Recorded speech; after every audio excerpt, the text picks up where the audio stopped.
Hi everybody and welcome back to the KK Zone. As always, I am Kara Kaufman and today I am coming at you on March 3rd, still the early going of spring training for the Yankees, but plenty of things to touch on, so here we go.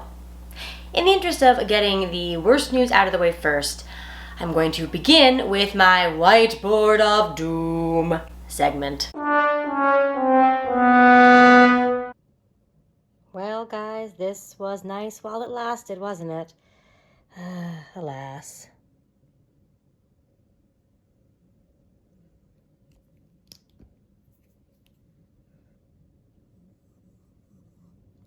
Back down to 0. But in all seriousness, wishing Aaron Boone the absolute quickest and most painless recovery possible. Come back soon, Booney. Thinking of you. So as you could see there, we're sending our best wishes to Aaron Boone, who announced today that he had to have a pacemaker implanted. As you may know, he had open heart surgery back in 2009, so this is sort of a maintenance situation, it seemed like to me from the statement he released. Obviously, any surgery is scary, and any heart surgery particularly so sending Aaron Boone all of our best wishes. But his message did seem to indicate that it should be fairly uncomplicated as these things go. The Yankees announced just now as I started to film this that he came out of surgery, everything went as expected, so I think we're all hoping we'll see him back with the team really, really soon. Now to some actual baseball. The Yankees have played several spring training games now, and as we all know, there's not too much to be gleaned from spring training. The games are very much not real. As the best example of that, they had the option of playing fewer than 9 innings, which the Yankees have taken advantage of in all their games so far. Those have all been 7-inning games. It's good. You don't need to stretch guys out too early, don't need to tax anybody. As in the early going, the regulars are only playing a couple of innings max anyway, so with limited camp rosters this year for COVID protocols, it makes sense to just reduce the number of innings you have to cover with the available personnel. Eventually, everyone will ramp up, and then you're going to want to start playing your regulars more and more, and eventually we will see 9-inning games, but for the moment, they're shortened as a reminder that spring training truly does not matter, except in as much as it helps the guys get ready for the actual season. But that's not going to stop us from looking at it anyway and trying to analyze everything we can from incredibly small sample sizes. So let's get at that. Before I get to my fun spring training noticings from the past couple of days, I would like to touch on the Yankees infield situation. Last week we talked about starting pitchers, and this week we're going to look at the infield. So if you've been closely following the Yankees the past several seasons, this is all going to be very unsurprising to you. If you haven't, because sometimes dealing with a global pandemic is just too much and you don't have time to listen to baseball news all the time, well then, this will be fun and enlightening for you. But either way, we're going to take a short look through what we expect to be the Yankees starting infield. So the infield is actually an area where there's not a lot of uncertainty. I think I can say with confidence that we know who is starting at all of the 5 infield positions. So let's go around the horn, starting behind the plate at the catcher position. So the answer there is Gary Sanchez. That is the answer. It's interesting, for the first time in a long time this offseason, there has been speculation that perhaps Gary might not have a firm hold on the starting job, and that speculation is all based on the fact that he was not good last year, and he was dreadful. Now, if you are one of those people that really likes to hate on Gary Sanchez, you are really not going to enjoy this YouTube channel, because I am a huge Gary Sanchez fan. Yes, I recognize that he has had defensive issues. I recognize that last year he really didn't hit at all. However, I am a believer in this guy on both ends. I think he is an elite bat, one of the best at his position, and I think his defense is way better than he gets credit for. So that's the hill I will die on. Fun fact about me, I actually got into the one verbal fight I ever gotten into with a stranger at a bar was about Gary Sanchez. So that's where I stand on that issue. That is the one that I will put my foot down on, with, of course, recognizing that he did have a terrible year last year. So anyway, because of that, because he was not starting in most of the playoffs as far as the Yankees got, there was speculation that maybe it wouldn't be his job. He's been a top Yankees prospect for a very, very long time. The guy's been in the organization since he was 16 years old and had a very bright spotlight on him. The Yankees know how talented he is. They know what abilities are in there. They're not giving up on Gary Sanchez just yet. However, he is going to have to produce this season if he doesn't want to keep that job. So Gary hit a very long home run the other day in his second game of work on Monday, and that was so good to see. It was off a guy who's probably going to make the roster for the Orioles, so it wasn't off some child out of single A. And he hit it it was a fastball, which he struggled with a lot last year. High velocity fastball, and he hit it pretty much dead center over the batter's eye at Steinbrenner Field, which is a very long home run. And I gotta tell you, I hope it felt as good for him to hit it as it felt for me to watch it, because I think with Gary too, the problem is when you're in the grind every day of catching, which is a lot of work, a lot of prep work and a lot of in-game work, and you're not hitting well, everything kind of just compiles into this mess, and it's really hard to dig yourself out of that hole. So my worry right away in spring training was, well, if he's not hitting, is he going to start putting a lot of pressure on himself and then just dig himself into an immediate ditch? I think hitting an early home run, while obviously, as we know, it's spring training, it means nothing, I think it can only help both his psyche and also validate the work that he's doing, because that's my other Gary Sanchez pet peeve while we're on it, people calling him lazy. Guys, these guys are professional athletes, and if everybody in the organization says Gary Sanchez works his tail off, which, by the way, is a thing that they say about Gary Sanchez, who are we to say that he is lazy? He is not. That guy got to Tampa really early. He's been there for a while. He's trying to be the best he can be as a hitter and also as a catcher. He really prides himself on his defense, and obviously he's struggled with pass balls in the past. His framing is not bad, and he's trying to make it better. So all of which is to say is, yay for Gary Sanchez. Also, one of the great nicknames on the team, the Kraken. Come on, we love that. Like a big mythical sea creature just coming out of the ocean to slug dingers. It's great. We love it. So Gary Sanchez is your starting catcher. Moving on around the horn to first base, that is going to be Luke Voigt. What an amazing surprise Luke Voigt has been ever since that unheralded trade with the Cardinals a couple years back. I'll be honest with you, I had never heard of Luke Voigt when that trade was made, and you probably hadn't either, unless you are a Cardinals fan, in which case thank you for joining on the Yankees channel. It's nice to have you. And maybe you're here because you love Luke Voigt. Understandable. That guy is fun. He is the kind of just muscly, tough dude that also has a lot of fun playing the game. It's really enjoyable to watch. I think my favorite thing to watch with Luke Voigt is, it's not breaking news, nor is it any kind of scoop, but that little Sammy Sosa hop he does after he hits a home run that he knows is gone is such a delight. It's like every time a ball leaves the yard, he just gets so much of a thrill, he has to start his trot by skipping. I love this. It's really enjoyable to watch as a fan, and it just makes you think he's actively enjoying the game he's playing, which we love to see. Also, lest we forget, and let's not forget this, Luke Voigt led all the major leagues in home runs last year. That is a big deal. And in addition to that, he came over in 2018 in the second half of the year, and he went on kind of a rampage, including in the playoffs. He was really good. In that wild card game, I'll never forget that triple, which he hopped and thought it was gone, but it wasn't. But it didn't matter because the Yankees won that game, and it was marvelous. And then in 2019, he was on all-star kind of pace until he hurt himself in the London series, and then obviously he had trouble because when you have a sports hernia in your midsection, that takes something from your swing, understandably so. And then in 2020 last year, he was great, and he was playing with some foot stuff, as the Yankees kept saying. Ended up being plantar fasciitis, which just required him to be off his feet for a while, which he obviously couldn't do in the middle of the sprint of last season. But despite basically only being able to hobble, his home run trots were painful to watch last year. He had 22 dingers, and that led everybody. So that's great. He, as always, came to camp looking muscly and great, and he says he feels great. I'm super excited to watch that guy mash some baseballs. That's Luke Voigt at first base. Continuing on our curve around the infield, we get to second base, and hey, it's DJ. Welcome back, DJ LeMahieu. The one thing I thought the Yankees had to do this winter was re-sign Le Machine, and they did, and I am thrilled. Super excited to have DJ back. That guy just adds such incredible balance to this lineup. He gets on base. He's a hitting machine. That's why they call him the machine. That swing is just so level, stays in the zone so long. His on-base ability is unreal. It's so great to have him in a lineup that's full of a lot of power, and let's face it, a lot of strikeouts at times. He is a great kind of different look for pitchers, and it's really helpful to have him at the top of the lineup getting on base for all the big boppers coming up after him. We love it. Not to mention, I'm putting him here in second base because he will be the starting second baseman, but dude can also play first and third, so he does provide that versatility, which we all appreciate. I think just watching him stoic-facedly perform great feats of baseball prowess is a delight, because In contrast to Luke Voigt, who just exudes this sort of youthful energy, this exuberance, if you will, DJ just is the emoji with that like flat line face, the emotionless emoji, as I'm gonna call it. That's him. However, still, despite the lack of outward emotion, he is fun to watch, and I'm thrilled to talk about him as starting second baseman.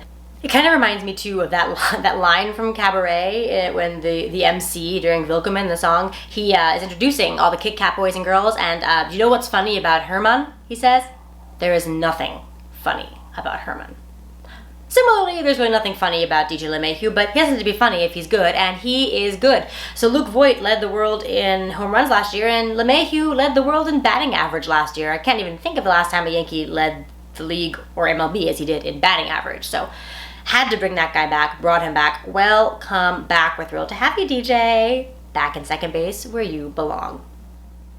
Swerving around past second base, we get to shortstop, and that's my baby Gleyber Torres. Yay! I love Gleyber. I will never forget where I was sitting. Actually, it was right behind me on this bed. I was sitting right there when the news came that the Chapman trade to the Cubs for Gleyber was official, and I was so excited because at that point in 2016, we knew the Yankees were rebuilding. We knew they were going to get a Cubs prospect, and Gleyber Torres was just so tempting, and I could not be more thrilled with how that trade worked out. The guy, speaking of youthful energy, he embodies it. He is still extremely young, and he is already extremely good. Somebody else coming off of kind of a down year last year, and there are, similar to Gary in some ways, he questions about his defense at shortstop. Well, as you might, it's spring training, so we see the best shape of his life thing all the time, but the Yankees, who openly were kind of questioning his preparation and his defense last year, this year the team is saying he came in great shape, and he seems like his mobility is better, and he can get to more balls, so we are optimistic. He's young, he's athletic, he should be able to play shortstop, and that is what we intend for him to do. And looks like he's on his way. He made a nice sliding play with an accurate throw in the Monday game, and that's always super good to see. So I have nothing but high hopes for Gleyber Torres. He's going to be excellent. And my favorite story about Gleyber is just when he came over from the Cubs. He was so young. He's 19, I think. And he's from Venezuela, and his English was a work in progress, as you would expect for a young kid coming to a new country and focusing on baseball. There's a lot going on. But he knew that the New York media market is less forgiving and way bigger than the Chicago media market, and he decided he really wanted to up his game, improve his English drastically, and be able to do interviews without a translator. And I am constantly awed at how well he managed to execute that as a young kid who is also a huge prospect and has a lot of work to do on the field and off the field to get himself ready for baseball, to also learn a whole new language and well enough that he can answer interview questions in high stress environments and make jokes. Nothing but respect for this amazing, amazing player who I am so happy was a Yankee. Also, I was in the ballpark for his first hit, so that's in my scorebook, and that is something I will treasure for a long time. So, long live Gleyber. So excited to have him at shortstop, and I'm predicting a big year for young Torres. And rounding out our infield, it's third base, and that is now officially the realm of Gio Urshela. Remember when we traded for Gio Urshela, who basically got cast off from the Indians and then the Blue Jays, and then he came to the Yankees, was called up because of the 2019 cursed injury season, but then all of a sudden became an out-of-this-world hitter. Gio Urshela has always been an incredible defender, but the bat, my goodness, you guys, you've seen it, all of a sudden he hits everything. And it was 2019, and then it was again last year. So I am super thrilled to have Gio manning the hot corner over there. He is a lot of fun. In fact, when I think of Gio, I think the first thing I think about is the throws he makes sitting flat on the ground. We've seen it a couple times every season where he'll make a great diving play, and then he won't have time to get up, so he'll just launch the ball all the way from third base to first base from his behind, and it'll beat the runner. So that is arm strength. I am always tickled when that happens. It happens many times. So third base is Gio, and couldn't be happier to have him there. Okay, so that was all the starters. There was really no surprises there. There was no competition for any of those positions, barring injury, which we can never really rule out. Who are we kidding? But if everyone stays healthy, that's who we would expect to see on a regular basis starting in those 5 infield spots. But obviously, they won't be the only infielders on the team, far from it. So, with the 26-man roster, we are expecting the Yankees to generally carry 4 bench players. And of those, obviously, one of them will be a catcher. And again, this is not really an open competition. This is going to be Kyle Higashioka. So, we like Kyle Higashioka. First of all, fun fact, he is the second longest tenured Yankee, behind only our dear friend Brett Gardner. But he was drafted and then camped through the system. I don't quote me on this. I think it was 2009 that he came into the Yankee system, and maybe it was 08. 0809, and he has been steadily climbing up ever since, and he's a pretty good defensive catcher. That's pitchers like throwing to him, which is one of the many reasons he's stuck around. He's not going to be ever a guy that hits for average, but he does have power, as we've seen with Higgy. He can really hit him out of the park, and that's a lot of fun. He'll be a more than able backup, and he served that role last year and did it very well. He became Garrett Cole's quasi-personal catcher down the stretch, which I'm going to go on record here saying I don't love that. I really want Gary Sanchez to be able to work with everyone all the time. That said, Higashioka and Cole played together when they were kids in California, so they have a long history together, which I think is very adorable and sweet. And obviously, if you're the backup catcher, you gotta be familiar with everybody, so he's gonna have to catch everyone sometimes, including Garrett Cole. All in all, Higgy, I think, is fun to watch, and he'll be a worthy backup catcher on the bench, and I'm sure he'll start multiple games a week. You want to make sure you keep Gary Sanchez healthy. You got that DH spot to play with sometimes, so we expect to see Higgy in a couple games a week, and hey, he gives you something at the plate, which is more than many backup catchers do, and he's good behind the dish. What more do you want? Yay for Kyle Higashioka. Then I think I would expect at least one more bench spot to go to an infielder. So obviously you need somebody who can play shortstop, since nobody else on the roster I've named so far, except for Glaber, can. So I'm giving the edge in this competition, in this roster construction thought experiment to Tyler Wade. Again, I'm probably the high man on Tyler Wade. I really enjoy his skill set, and much like I said about DJ LeMahieu, I think he gives the Yankees a different look. So first of all, he's a lefty. Nobody I've mentioned so far is a lefty. They're all right-handed hitters. They're all really good right-handed hitters, and I am of the mindset, as many are, that if your right-handed hitters are elite, it's not better to replace them with a less elite lefty. That being said, the Yankees definitely lack handedness balance in their lineup, and Tyler Wade's not somebody you're going to expect to play every day. If he is, something has gone very wrong. But that being said, he is really good with the glove. He can play shortstop. He can play second base. You could throw him at third if you wanted to, and he's also played the outfield. So he's speedy and he's nimble. And he's got, not a cannon for an arm, but a good enough arm to play anywhere. That kind of guy is really valuable. Now the question then is, can he hit at all? And the answer is, I don't know. He's shown flashes of it, definitely in AAA, and a little bit in the major leagues. But I think there's more in there. He's still really young as well, so I think he will show something this year with the bat more than we have seen. But of course, his carrying skill set is his speed. So he's the kind of guy I would expect to earn the bench role, even just because in the late innings as a pinch runner, or now with the with the extra innings rule with a man on second base, that's a great guy to pinch run for whoever's on second if you've got someone slow on second base. Plus, then he can plug in wherever the void is in the field because he plays pretty much everywhere. So for me, Tyler Wade is the choice. I've already mentioned on an earlier episode that I think Tyler Wade is the most likely Yankee to also be a model on the side, and I'm just going to put this here. Yeah, no further comment needed. That's Tyler Wade, who I suspect will end up on the bench. The other person that fills kind of a similar role to Wade is Thairo Estrada. Now, Thairo's great. He has actually shown that he can hit somewhat at the major league level. Didn't happen really for him last year, but he had some flashes in 2019 where he had some big hits and some big moments. He also can play short and second, though he can't play the outfield, so slightly less versatility there, but potentially more offensive value. TBD, Yankees definitely like Thairo. They've given him a lot of looks. But the thing that kind of got Thairo's name into my brain first was in 2017, in the offseason, he got shot back home, and that's crazy enough. That's memorable. But second of all, they tried to deal with the injury, and the operation was kind of botched, so they didn't get the bullet out. So that bullet just stayed in his leg for a good chunk of the following season. As you might guess, he didn't have a great year, and he had some other injuries that he thought might be related to either, favoring the non-bullet riddled leg or other stuff. So he eventually did have it taken out. But wow, talk about your trooper. Thairo Estrada playing with a bullet in his leg. That's badassery at its finest. In any event, that being long behind him, he definitely has a shot to make the team in a bench role, but if he doesn't, I would expect we'll see him at some point regardless. Another possibility for a bench spot is going to be Miguel Andujar. I've already professed my love for Miggy, and I do think he's super great. He is a third baseman by trade. His defense has certainly been questionable over the years, but his bat, there is no question about.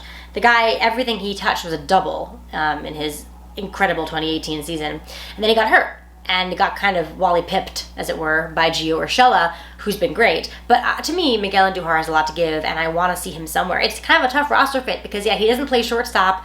He doesn't play anywhere except third, and they've been working him at left field and first base. It's kind of unclear how that's gone. He played so little last year, and then obviously he was the alternate site. We didn't see what he was working on. It's sort of difficult to gauge where he is defensively in those non-natural positions for him.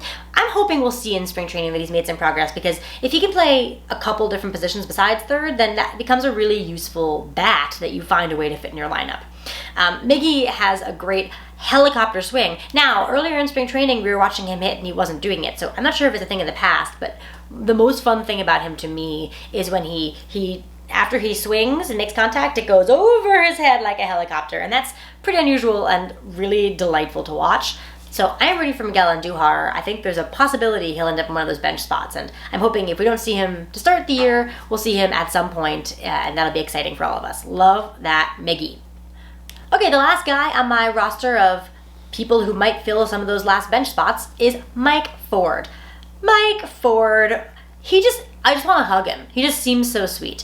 He really only plays first base, so he's your first baseman or your DH, and as we know, we've got Luke Voigt at first base, and as we'll get to in a later episode, Giancarlo Stanton is probably taking the lion's share of DH at-bats, so that's why I keep talking about defensive versatility. It becomes tough to carry a guy who only plays one position when you've already got to start at that position. That being said, Mike Ford does have that skill that Tyler Wade has, which is being a lefty. So there is definitely a use for him if he can get his bat back into shape. He had kind of a rough year last year as well, but showed flashes. I'll never forget a huge walk-off home run that he hit in 2019. That was really fun to watch. The Yankees were trailing in the ninth, and I think it was back-to-back homers by Gardy and Ford that tied it and then won it. He's got some big power in that lefty bat. And he's surprisingly agile at first for kind of a slightly bigger dude. And it just seems really likable and great.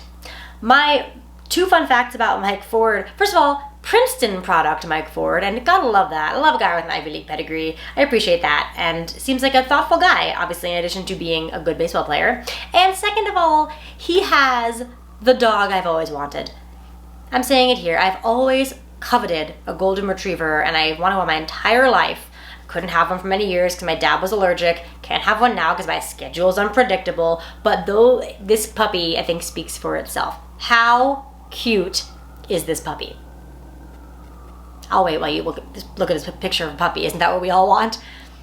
Yes. So Mike Ford, good lefty bat, good dude, and has excellent dog. That's Mike Ford for you. All right, so I got two more guys to run through real quick, and this is what I call the wild card section. These are two actual big leaguers signed to minor league contracts that could find a way to crack the squad. So one of them is another catcher. The Yankees are pretty short on catcher depth. They've got some really good catching prospects, but those guys are all low minors, and I really wouldn't expect to see them anytime soon. So if something happens to Gary Sanchez or Kyle Higashioka, please let's not have that. But if it does, they might be caught shorthanded, which is why they signed Robinson Chirinos, who played with the Rangers for a long time, played with the Astros a little bit. He knows Garrett Cole from his time there. He is a very serviceable catcher who hits a little bit, and that's the kind of guy that you like to have in spring training as insurance. I think if Gary and Kyle are healthy, I don't really see a way Chirinos makes the team, but if something happens to either of them, then welcome to the pinstripes, Robinson Chirinos. Hopefully not, because my goodness, I would love to see a healthy season for everyone else. But here he is. And the second guy who is a wild card to possibly make the roster is Derek Dietrich. And I'm just going to put this picture here. I mean, my God. So he's pretty strong, and Derek Dietrich, like Tyler Wade, can kind of play everywhere on the field. He's not going to play shortstop for you, unlike Tyler Wade, and he's also not going to play center or catch. But beyond that, he can play the corners, he can play second base as well, and that kind of versatility is useful. I could see a world in which the Yankees see that his bat is in really good shape and want to carry that offensive promise with the defensive versatility so that he can play and give guys a day here and there. So that's a possibility. I'm calling it a wild card because I think they'd probably have internal options they prefer, but he's a real live major leaguer with experience who could be an interesting, versatile fit in the roster. Okay, so there you have it. That is my analysis of the infield situation. So more will develop, I'm sure, as we watch more spring training games. Hopefully these decisions are all made because of how everyone looks like they're doing as opposed to who is injured and can't play. So, but at this point, that's how it's shaping up. Okay, and now on to a couple of other fun things from spring training so far. Just a couple, because it's only been a couple days since my last video. But first of all, I was listening to the Yankees-Orioles game on Monday, and at one point, John Means was starting for the Orioles. He'll almost definitely be in their starting rotation. He's actually pretty good, but it was his first spring start, and he was facing a lot of the Yankees regulars. DJ LeMahieu led out the game with like a 9-pitch at-bat that ended in a single, with classic DJ. But John Means had gotten his pitch count up pretty high, so he only ended up getting 2 outs. And they took him out to bring in someone else who got the last out of the inning. So I'm kind of at work doing something else, listening to this broadcast, and top of the second inning, I hear the commentator saying, John Means. And I kind of double-taked and thought, oh, it's spring training, the announcers have it wrong. Nope! Guys, there is a new spring training rule that you can take a pitcher out of the game if the inning is going too long and then bring him back in the next inning. It is so confusing, but also great. Because spring training, if anything, is going to hammer home the point that these games are not real and don't count. It's the fact that you can take a player out and then put him back in. It's like the one thing you can't do in baseball. But you can, because it's spring training.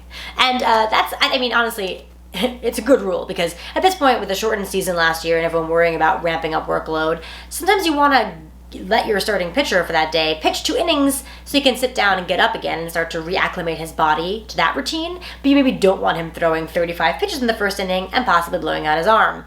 So this rule allows for that. It allows him to pitch a bit, take a break, and then come back even though he didn't actually manage to get 3 outs in the first inning. To me, this is fun, and once I figured out what was going on, not as confusing. So if a guy's gone in a spring training game, don't get comfortable. He might still be coming back. And while we're on the Orioles, I just want to shout out Trey Mancini. It is so nice to see him back. He is one of the few remaining players on what is frankly an entirely new Orioles club that I probably couldn't name 4 players on right now. But Mancini has been there for a while. He's had a really, really good year 2 years ago. And then he didn't play last year because he was diagnosed with stage 3 colon cancer, which is terrifying. But he's back. He went through all his treatments and he's doing really well, and it was so cool to see him back on the field. He got a standing O his first at-bat back, and as he should. That is a really feel-good story when you're feeling kind of down about things, to see that young, exciting player come back from this horrible health scare and be back on the field. So hooray, Trey Mancini, welcome back. That is a good thing from this week. And my last fun thing this week. So as I've said a gajillion times, these games don't count. However, it is still fun when the Yankees win. Chris Gittens, who is probably 3rd in line to play first base if something bad happens to everyone else, he hit a grand slam. That's it. But it was a go-ahead grand slam, which gave the Yankees the win. It was very exciting. This man basically has one tool, and that tool is massive power. If you're only going to have one tool, you're probably not going to last a hugely long time in the major leagues, but you can be really fun to watch. And if that tool is power, all the better, because we can watch you hit mammoth long home runs. So Chris Gittens hit one, and it was a delight. In that moment of spring training, it's that first one where you're like, okay, we're losing this game, doesn't matter, but the bases are loaded, and wouldn't it be nice if we got some runs out of this? And in steps Chris Gittens and just absolutely demolishes a ball to left center. So that was really fun to see. That was my homer of the week. And I think that's about all we got going on today. Spring training continues. It's exciting to see. We are hoping that Aaron Boone comes back to us healthy and happy and feeling a lot better. And I cannot wait to watch more games and have more fun things to tell you about afterwards. I will leave you with a parting thought. We have talked about these 5 fabulous infielders we have, and if I didn't make it clear, I'm super hyped about this group. I think all these guys are going to be excellent this year, and yeah, I know everyone feels that way in spring training. Everything's perfect, everyone's great, but these are 5 extremely talented players the Yankees have manning the infield dirt. So, in the words of Mindy Dickstein, who wrote the lyrics to Little Women, the musical, we're 5 for all for life, we'll conquer every foe. And I do think these 5 will help the Yankees to conquer every foe and end up being the last team standing. Or anyway, so we hope. It's nice to have these thoughts in March. Hopefully I'll still feel this way in June. We'll check back in then. But until next time, as always, guys, go Yanks.